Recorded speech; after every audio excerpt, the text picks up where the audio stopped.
الحمد لله حمد شاكرين والصلاة والسلام على أشرف الأنبياء سيدنا محمد وعلى آله وصحبه أجمعين. اللهم صل وسلم وبارك على سيدنا محمد طب القلوب ودوائها ونور الأبصار وضيائها وعافية الأبدان وشفائها، وصلى الله وسلم وبارك على سيدنا محمد كلما ذكرك الذاكرون وغفل عن ذكرك الغافلون. Today's subject, Ashrat al-Sa'a, which is the signs of the end of times. The word Ashrat entails, it's the plural of Shart, and As-Sa'a is the hour, which means what? That the word Shart linguistically means condition. Ashrat al-Sa'a meaning the condition of the hour, meaning these things will definitely come about before As-Sa'atul Kubra, which is the Day of Judgment, Yawm al-Qiyamah. And every year this subject, it excites a new debate amongst people whether the Ashratu Sa'a, have they approached? Have the Ashratu Sa'a occurred? What are the Ashratu Sa'a? To the point of interpretation, a ta'wil, that people can fall into al-khata' al-fahish, which is a wrong mistake regarding what? That they will say that this sign has occurred. An example of this, there is a hadith which mentions a man known as Adhu As-Suwayqatayn, which means that the man who will possess the two. As-Suwayqah is plural of, is dual of what? As-Saq. What is Saq? A leg. As-Suwayqah is a small leg. The man who will possess two bent legs, a man from Africa who will go from Africa into Makkah al-Mukarramah and demolish al-Ka'bah al-Musharrafah. This is one of the signs of Yawm al-Qiyamah. When President Obama was elected in the United States of America, people began to say that this sign is coming about. That this man, President Obama, is African origins, therefore this sign has come about. Do you see the misinterpretation? This is known as tahrif. Tahrifu ashrati sa'a, that people misinterpret the signs. Another example was when the Gulf War occurred in 1990, the first Gulf War. What happened? Saddam Hussein, he decides to invade Kuwait. And the American forces, they entered the Arabian Peninsula. This was in 1990. Straight away, the hadith which is in the Sahih of Imam al-Bukhari, which mentions that the Sa'a will not occur until the hadith states Yanhasiru al-Furatu, that the Furat, the Euphrates river, will be diminished. And in another version of the same hadith, Yahsiru al-Furatu jabalan min dhahab, that the Furat, the Euphrates river, will uncover a mountain of gold. So people, they had to interpret this hadith. What did they say? They said the gold that is mentioned here, Jabal min Dhahab, is the oil wells that the Americans were fighting Saddam for in Kuwait. So this was a ta'wil of the hadith. But we know that was not the actual hadith. Because in that first Gulf War, not 99 from every 100 people did not die. So the sign did not occur. This is known as tahrif, which is misinterpretation, taking something out of its correct interpretation. But similarly, you have Ashratu Sa'a, signs of Yawm al-Qiyamah, that occur exactly how Rasulullah sallallahu alayhi wa alihi wa sallam foretold, how he prophesied. They will become true harfiyan, to the word. And we have examples of that. An example of that is the famous hadith of Jibreel alayhi salam, which I'm sure all of you have studied, 40 hadith of Imam al-Nawawi. What is the hadith Jibreel when the angel enters into the masjid and he asks Rasulullah sallallahu alayhi wasallam with regard to Ashratu Sa'a, the signs of the hour. And he asks regarding the hour, when will it occur? And then Rasulullah sallallahu alaihi wasallam responds to him, and then he asks with regard to the ashratiha, its signs. And he is informed of two signs. One sign is regarding antalid al-amatu rabbataha, that the slave girl shall give birth to her mistress. And the second sign, أن ترى الحفاة العراة رعاء الشاء يتطاولون في البنيان. Two signs are mentioned. The first one was regarding the slave girl giving birth to her mistress. This entails what? It entails al-aqs, which is what? The introverted society. That rather than the mother being the mistress, the master over the daughter will become the mistress or the master over the daughter. It's an inverted society. That one of the ashratu sa'a is that you will have an inverted society. Things will be the opposite. And that is what occurs. Like rather than having the natural order, you will have disorder. And the second sign, it mentions a group of people who are described. Al-urata, naked. Al-hufata, which is barefoot. We know what the word al-hafi is, what? Someone having no shoes. They will be barefoot. Al-hufata. Ri'a al-sha'i. They will be herders of goats. Ri'a al-sha'i. Yatatawaluna fil bunyan. Now, yatatawalun, this is on the scale of what? Tafa'ul. What does tafa'ul entail? Mutual competition. يَتَطَاوَلُونَ فِي الْبُنْيَانِ. They will not only build and construct, يَتَطَاوَلُونَ, meaning they will compete with one another in what? فِي الْبُنْيَانِ, in competing with one another in buildings. This entails the change of condition in terms of hukm, ruling, in rulership. That the people who will have zimamul hukm, they will have the authority of governing. They are described as al-hufata, they are described as al-urata. This designates their social status. That prior to them being able to compete with one another in constructing tall buildings, this is their background. To the point, in one hadith, many of you must have read a hadith where Rasulullah sallallahu alaihi wasallam mentions a ruwaybidah. That a ruwaybidah, this group of people are described as a ruwaybidah. They will discuss things that they never discussed. This word ruwaybidah is from the root words of ra, ba and dad, which entails what? It's a lowly creature. So the lowly people, they will talk with regard to things of governance and these type of things. Today we observe this sign quite literally. How do we observe this sign quite literally? We observe that today the al-hufata, al-ru'ata, ri'a al-sha, these people, they compete with one another in constructing tall buildings. One example of this is the Burj Khalifa. This Burj Khalifa is now designated as the tallest building in the world. There are some Muslims who have a mindset that when you discuss with them, they will see this as progression. You will come across them many times. They will say, yes, look, you know this word, we have what? A tatawur, that we have modernization, that the world is being modernized. Look, we have the tallest building in the world, ya akhi. Doesn't this entail that we have progression? But what did the hadith state? That their mindsets will be inverted. How is this not progression?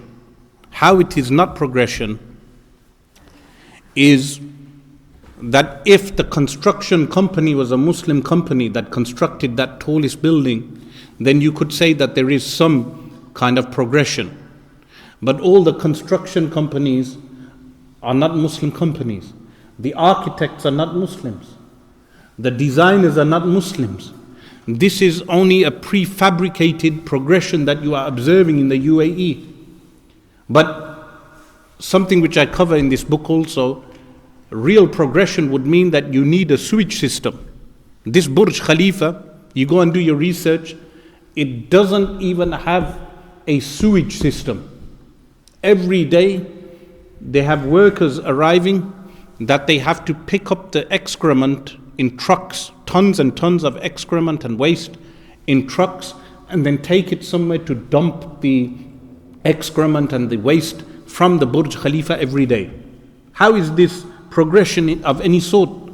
So when the hadith states that they will literally be Bedouins constructing tall buildings, it means that the application of even city planning is quite literal. So then you have this Burj Khalifa being constructed in the UAE, then another Bedouin family decides that they will construct a taller building than the Bedouin family that rules the UAE. They decide we will construct a taller building than the building that we have in the UAE. And that is a sign that you are observing literally. So what is the qa'idah, the rule? When we say this word qa'idah, what does it mean? Qa'idah, don't get qa'idah mixed up with the terrorist organization qa'idah. Qa'idah is a rule. The word qa'idah is a maxim. How do we, what is the qa'idah of understanding hadith of Ashratu Sa'ah? One of the qawa'id, the rules that I mention in the book, is that when the sign occurs, it will be so exact that you will not be able to dispute the sign. You will not be able to dispute. For instance, many of you must have read the hadith that in Akhiru Zaman, in the end of times, a man will leave his house, and when he returns back, his shoe will inform him of what his family has been doing while he has been away. Or his walking cane will inform him of what his family has been doing while he has been away. When you check all the classical commentaries, they give interpretations to this sign. Some of them say it could mean this, it could mean that. They give different interpretations. But in our day and age, the sign has occurred harfiyan. What do I mean by harfiyan? Literally. How? You can get these recording devices in shoes. You place the recording device in a pair of shoes. You leave the recording device in your home. You have a walking cane. You place the recording device at the top of the walking cane. You can even get a pen, a recording pen. You place the recording pen in your pocket, and it records not only the picture, the sound also. And a person will go, and then he comes back and he plays the video on the walking cane, and the walking cane will inform him of what his family has been doing while he was away. The sign has occurred literally. But 100 years ago, if you had informed people this would occur literally, they would not understand. They would not understand how does this occur literally. This is how many of the Ashratu Sa'ah occurred literally. I'll give you an example. In 2003, if you remember, many of you are young here to remember 21 years ago, but many of us are old enough to remember. In 2003, the United States invaded which country? Iraq. And that was in around March and April 2003. I was in Damascus at the time. So we were all confused. What is occurring? America is invading Iraq. Then a year or two later, what happened? The Iraqi people, a number of refugees came from the Iraqi border and they entered Syria. Even in that time, while I was living in Damascus, Damascus surged with what? Iraqi people. What about the other signs? Like the war in Al-Iraq.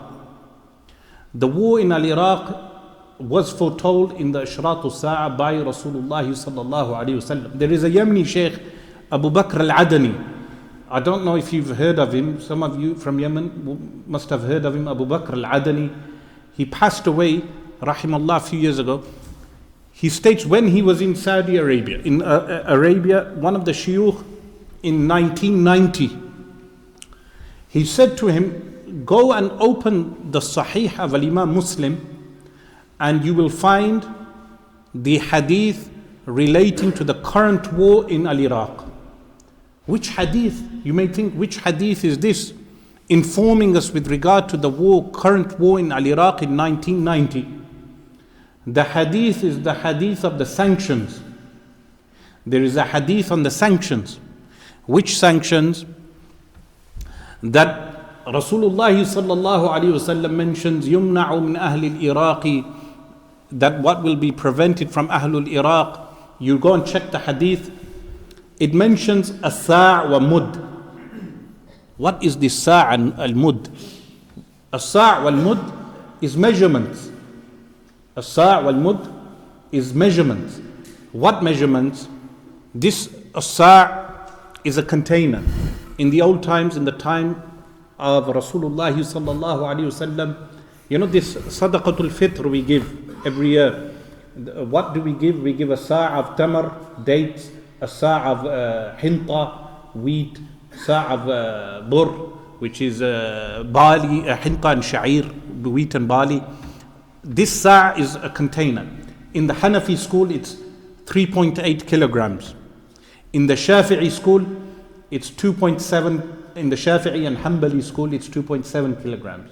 In the Maliki school, it's 2.76 kilograms. This is the sa'. What is al-mud? Al-mud is rubu' sa', 1/4. So this is measurements. You may think, why are measurements being mentioned regarding Ahlul Iraq? The hadith states, يُمْنَعُ مِنْ أَهْلِ الْإِرَاقِ سَاعُهَا وَمُدُّهَا. Why is the measurement being mentioned? The answer is very clear to all of us who lived during that time. What were the sanctions on Iraq? They related to what? Food. One of the first things that Iraq was sanctioned was food. Foodstuff was prevented from reaching Iraq. So that occurred harfiyan in the year 1990. The sanctions on Iraq continued till when? They continued until the fall of Saddam in the year 2003. So Saddam's regime finishes in 2003. 13 years of what? Sanctions on Iraq.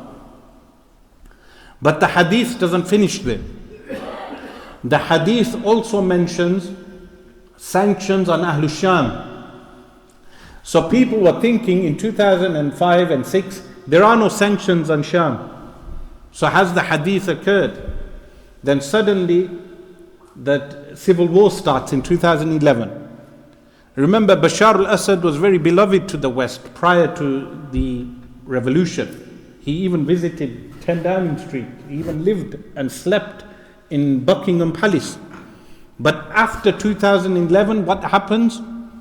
The sanctions start on Sham. Literally on the whole Bilad Sham. Not only on Gaza and Palestine, because the sanctions on Gaza and Palestine have been going on for time, to the point that at that time, I remember people were saying, perhaps the sanctions on Bilad Sham entailed the sanctions on Gaza. Because there were sanctions on Gaza in 2005 and 2006.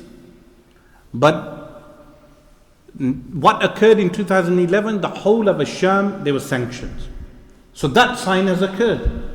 But then there is a third country which is mentioned. Who can tell me which third country? Egypt, correct, Misr. Currently speaking, there are no sanctions on Misr, on Egypt. But Rasulullah sallallahu alaihi wasallam told us 3 countries. Which countries? Al-Iraq, Al-Sham, in this order. In this order. Al-Iraq, Al-Sham, Misr. Yes?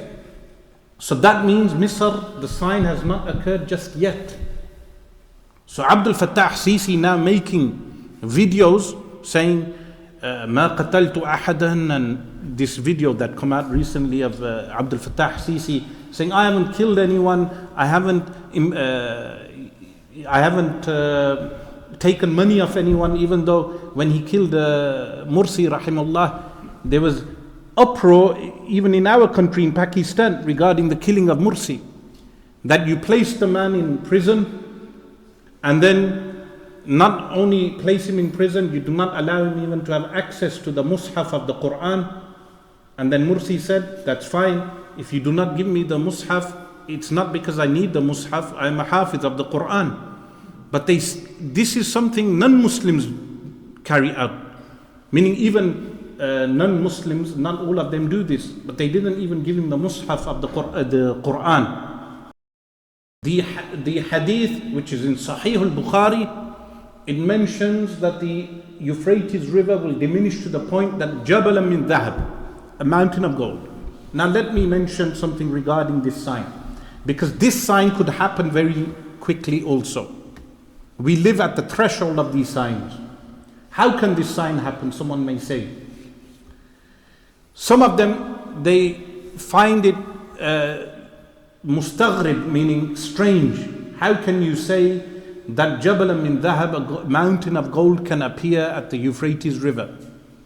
Firstly, never underestimate Qudratullah subhanahu wa ta'ala, the divine power of Allah subhanahu wa ta'ala. When Allah subhanahu wa ta'ala wills something to occur, it will occur. But one of the versions of the same hadith, which Al-Imam Jalaluddin As-Suyuti rahimahullah passed away in the year 911 Hijri, in his commentary on the Sunan of Al-Imam Abu Dawood, he has a commentary on that. He mentions that some of the wordings mention kanzan min dhahab. Kanzan min dhahab. What's kanz? Treasure.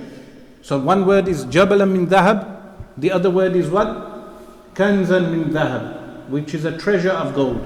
And one mentions Kanzan min Dhahabin wa Fidda, which is what? A treasure from gold and silver. So many of you, if you followed the Euphrates River news, for some reason now, no one is reporting about the Euphrates River. This could have happened because the Iraqi government has placed a prohibition on people reporting regarding the Euphrates River. So no new reports come out. But when the water level was receding, there were artifacts being found. You could find different types of artifacts in the Euphrates River. They found graves, old graves, maqabir qadima. They found old graves, and they found what? They found different artifacts, Asrar qadima, that what will happen, you can tell that when it goes further down, the hadith will be, the prophecy shall come true, that there will be something found, and it will be quite literal. So in this day and age, we live in the day and age of malahida. People who are atheists, they don't believe in this type of thing. They say things like, oh, if there was gold under there, the archaeologists or geologists would have discovered the gold. The answer is, who said that they went around with different detecting devices going around looking everywhere? It's not essential. Did you hear about the lithium gold found in Saudi Arabia recently? In Saudi Arabia, now, in Mada'in Salih alayhi salam, they found lithium gold under the ground. They hadn't found this lithium gold for hundreds of years. They found it now. And they will dig up this lithium gold, which is foretold in the hadith of Sayyiduna Ali radiallahu an in the Mustadrak of Al-Imam Al-Hakim. Al-Imam Al-Hakim has this hadith on the authority of Sayyiduna Ali radiallahu an, that they will find ma'adin in Arabia. Ma'adin, the word ma'adin you'll translate as minerals. They will find minerals in Arabia. But the mountain of gold they will find where? The hadith specifies the region. Which region? It specifies the border of Iraq and Syria. The border. So the Euphrates River, Nahr al-Furat, it runs through Turkey. From Turkey it runs through Syria. And from Syria it goes across the Iraqi border into Iraq. On this borderline, they will find Jabal min Dhahab.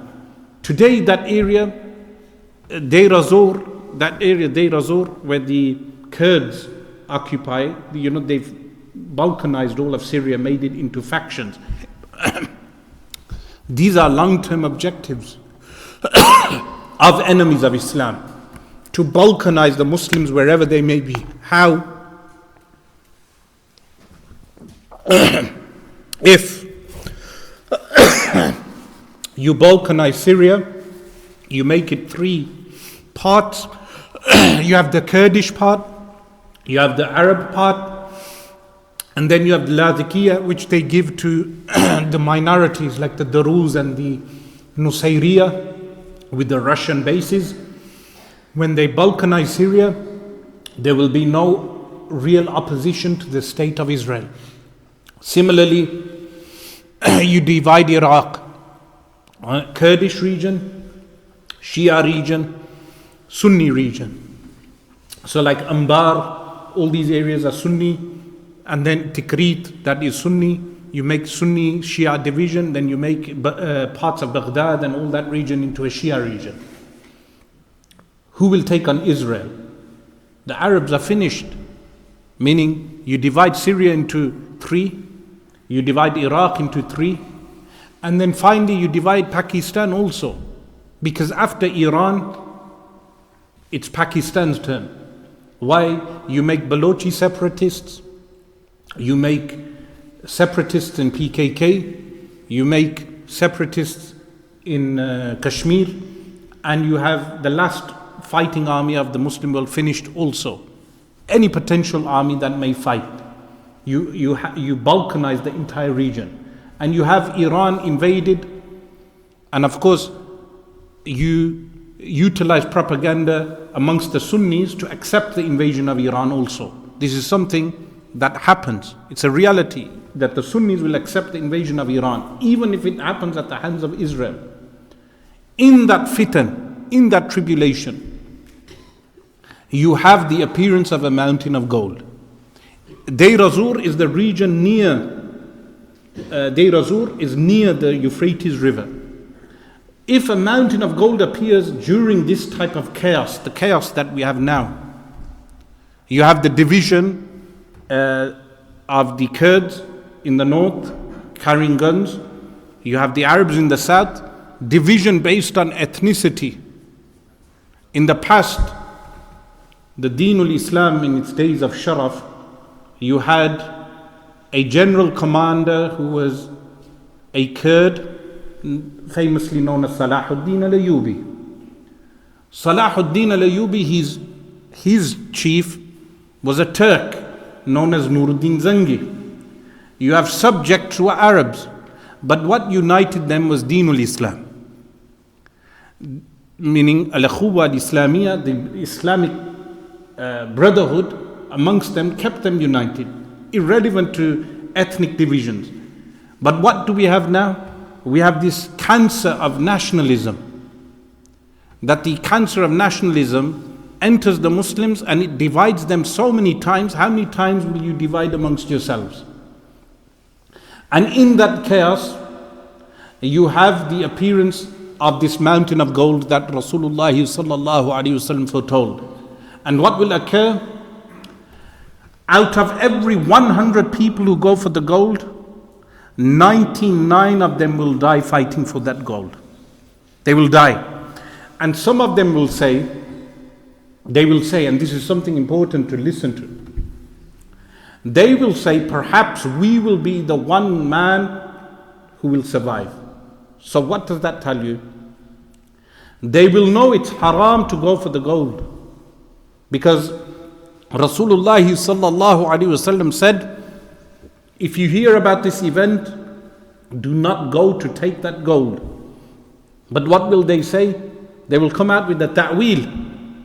They will come out with the interpretation. They will say, perhaps we will be the one man who will survive. So we will go for the gold. And they will go, and what will happen? 99 out of 100 will die for that gold. Major war. What does that tell you about the end of times? It tells you that in the Akhirul Zaman, it's Ayyamud Dajjal. Ayyamud Dajjal, days of what? Days of being fooled. In one hadith, it mentions khida'at. What is khid'ah? Khid'ah is trickery. Yes? The hadith, al-harbu khid'a, that war is what? Is propaganda in one sense. So these will be sanawatu khida'a, years of what? Of being fooled. People will be fooled. And that happens through the media. You can make the good man look bad and the bad man look good. And that is what happens in Akhirul Zaman. The liar will be called truthful and the truthful one will be called kadhib. In areas like Duma and Dar'a, the young kids, they went to the wall, they spray painted. What did they spray paint? جاء دورك يا دكتور. جاء دورك يا دكتور. In reference to whom? To Bashar, because he's a ophthalmologist or some eye doctor or something. He didn't finish his degree though. He came back to Syria in 1994 from London. He didn't finish the degree. But they said, your turn has come, doctor. So they spray paint this, and then the mukhabarat, the secret police, they take the young children, they torture them, and Hamza al-Khatib, rahimallah, was martyred. Everyone knows the history. But this narration states that this will start fitna to Sham. Now there's some people who don't like calling it fitna. I don't know if you've come across these people. They say, don't call it fitna. It is a fitna because people died. That is why it's a fitna. But what happened is that if you count from 2012, so the graffiti started, was in 2011. The militias, they start in late 2011. The major battle for Halab occurs in 2012. The major battle for Halab. Around 12 years, you get to the year 2024. And on December the 8th, Bashar, he leaves Damascus. So around 12 years later, Bashar is gone. When we would go from here, from England, you exchange £1, you would receive 70 lira, and then it went up slightly to 90 lira. And with 70 lira, with £2, you could buy all your grocery. With £2. We would go to the market, we would be shocked. How come the oranges are so cheap? The grapes are cheap. Everything is cheap. Why? Because everything was local produce. But what has happened now? The Americans, they have taken the oil wells, they have taken all the agricultural land. The Americans control all the agricultural land. So the prices have gone up to the point that the bread is expensive now, that the people need to queue up for bread. This sign has never occurred the way it is literal today. So, likewise, it mentions that there will be white palaces in Biladu Sham that will be constructed, that they will be reaching the sky. This occurred in which year? You had the Four Seasons Hotel first constructed in the middle of Damascus. Four Seasons Hotel. Prior to that, Damascus, generally speaking, has traditional buildings. So you have the old souk, you have the Ottoman style buildings, and then they build the blocks of flats everywhere. But the first white tower to be constructed, huge white tower, is the Four Seasons Hotel.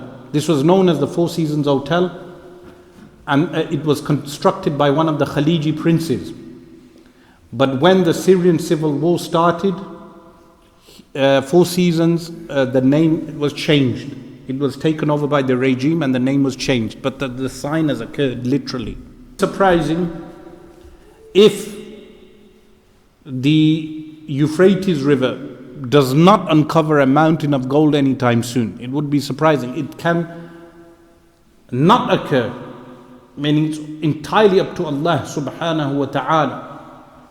But all the signs and the hallmarks are there for these signs to occur.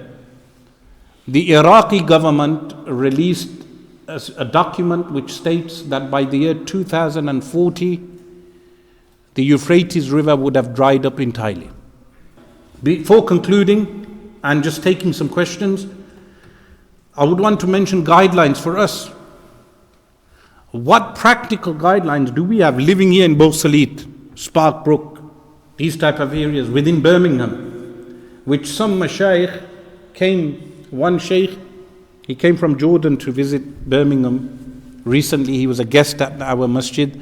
He said, you have more freedom here than our homes to act upon your deen. You have more freedom here to act upon your deen than many of the Muslim countries. So we should نربح من هذه السانحة. We should take profit from this moment that we have. We should utilize this moment, the freedom that we have. That we don't have a mukhabarat system that today you attended this dars, someone may take, when you go home you watch your back, that the mukhabarat will take you in a police van and do tahqiq, which they do in the Middle East. All of this they do. But that we have this time in this country to build, what should we do? The answer is that what I say to my students, that this time that we have, we should attain ilm of the deen, ilm, attend circles of knowledge, attain knowledge of Al-Quran wa Sunnah, that if you die doing this like we are doing now, that when you die doing this, you die shaheed. You attend the masjid, you attend a circle of knowledge, you learn some ayat of the Quran, you learn their meanings, their tafsir, you learn some hadith and their meanings, you attain the reward of a talibul ilm. If you die doing that, you die shaheed, meaning you are shaheed. You attain a high rank with Allah subhanahu wa ta'ala. There is a very odd thing that you notice in the Muslim world. What is that odd thing? That odd thing is that in some countries you need a license to teach in the masjid. Is this not the case in Egypt or in Saudi Arabia? You need a license to teach the deen. You need to get permission to conduct a circle of knowledge. We do not have that issue. Meaning, we do not have that issue in Pakistan. In Pakistan, you can halqatul ilma open, especially in PKK, in KPP, Khyber Pakhtunkhwa, the northern areas. They have circles of knowledge. But in the Middle East, where the Arabs are being suppressed, they need license to teach ilm. Here we have that opportunity to study the deen of Allah. We can attend the masjid, we can attend circles of ilm and attain that knowledge. Do not lose this opportunity. Do not wait till you are old men that you have not taken advantage of that opportunity. So talabul ilm, ilm of Quran, ilm of Sunnah. That is what I mean by talabul ilm. And talab of your language. Because I was asking Akhi Abdullah regarding his young kids. I said, do they know Arabic? And of course he will struggle teaching them Arabic. Every Arab child here should know Arabic. Not only Arab children, the non-Arab children. Arabic language is so essential to learn that even if you forget your native languages, if you have Arabic language, you still have a connection with Al-Quran wa Sunnah. This is so important. You can never undervalue the value of Arabic language, of learning Arabic. So take advantage of this time and do that, but also acts of piety. Which acts of piety? Every Friday, relating to Ashratu Sa'ah. Every Friday, recite Suratul Kahf. What's the benefits of Suratul Kahf? That Allah subhanahu wa ta'ala creates for you a light from one weekend to the other. That light gives you furqan. It enables you to see, cut through propaganda. You'll be able to cut through when the news is lying to you spiritually. You have basira. If you cannot recite all of Suratul Kahf, just the first 10 ayat, ayat, the first 10 ayat of Surah Al-Kahf. But additionally, and this is the final point, while I was teaching Jami' of Imam al-Tirmidhi, we went through a hadith in Kitab al-Fitan. So in his Kitab al-Fitan, he has a hadith on the virtue of Salatul Fajr, which I didn't understand. But then Allah subhanahu wa ta'ala opened for me the understanding. And I explained this to the students. Al-Imam al-Tirmidhi has placed the hadith of Salatul Fajr in Kitab al-Fitan to notify the reader that when you pray your Salatul Fajr in jama'ah, in congregation, Allah subhanahu wa ta'ala will protect you from al-fitan. So protection is Salatul Fajr. This is why the local people in this area, it's fard on them to pray in this, depending on which school, in the Hanbali school. So those of you, I'll give the fatwa in all 4 schools. The Hanbali school, it's a condition, shart of praying in jama'ah. Yes? In the Shafi'i school, it's deemed emphasized also. But in the Hanafi school, it's sunnah mu'akkada, meaning it's emphasized, qareeb bil wajib. Meaning in all 4 schools, you find the emphasis on salah bil jama'ah.